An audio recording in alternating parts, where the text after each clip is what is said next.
এখন 2024 সাল আর বর্তমান স্মার্টফোনগুলোর ক্যামেরা অনেক বেশি অ্যাডভান্স হয়েছে, এমনকি বাজেট মিররলেস ক্যামেরা অথবা ডিএসএলআর ক্যামেরার সাথে প্রতিযোগিতা করতে পারে। তাই আপনার কাছে যদি একটি স্মার্টফোন থেকে থাকে তাহলে কন্টেন্ট ক্রিয়েশনের জন্য কোনো অজুহাত নেই। আর তাই আজকে আমি আপনাদের ফিল্ম মেকিং অথবা ভিডিওগ্রাফি রিলেটেড কিছু ট্রিক্স শেয়ার করব যা আপনার স্কিলস লেভেল আপ করতে সাহায্য করবে।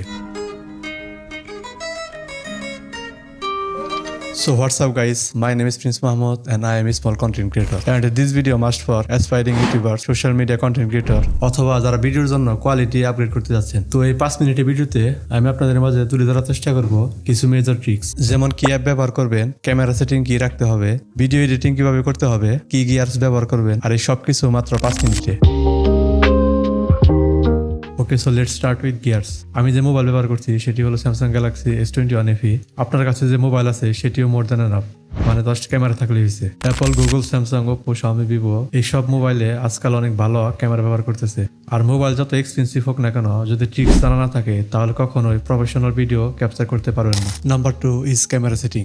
ক্যামেরা সেটিং এ মূলত 4টি জিনিস সম্পর্কে জানতে হবে: shutter speed, aperture, ISO and white balance.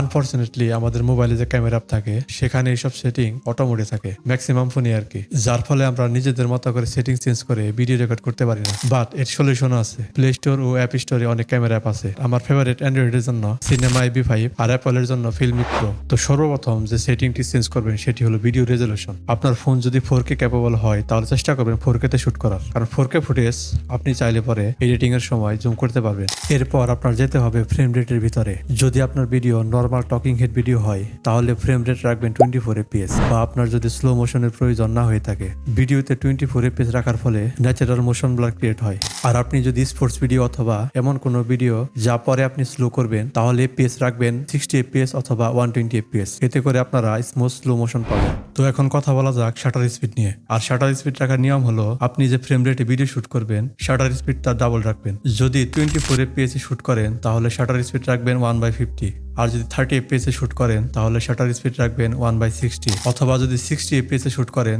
তাহলে শাটার স্পিড রাখবেন 1/120। বেসিক্যালি শাটার স্পিড ফ্রেম রেটে ডাবল রাখবেন। আর ফোনের ভেতর এখান থেকে আপনারা শাটার স্পিড কম বা বেশি করতে পারবেন। এরপর আপনার অ্যাডজাস্ট করতে হবে আইসো। বেসিক্যালি আইসো আপনার ভিডিওতে ডিজিটাল লাইটের কাজ করে। কোনো লাইট সোর্স ছাড়াই আইসো যদি কম বা বেশি করেন তাহলে দেখতে পারবেন লাইট কম বেশি হচ্ছে। আইসো যদি বেশি রাখেন তাহলে ডিজিটাল লাইটের পাশাপাশি ডিজিটাল নয়েজ আসবে, যা ভিডিওতে আনপ্রফেশনাল লাগবে। তাই আইসো 200 বা তার কম রাখার চেষ্টা করবেন, এতে করে আপনারা ভালো একটা রেজাল্ট পাবেন। So let's talking about aperture.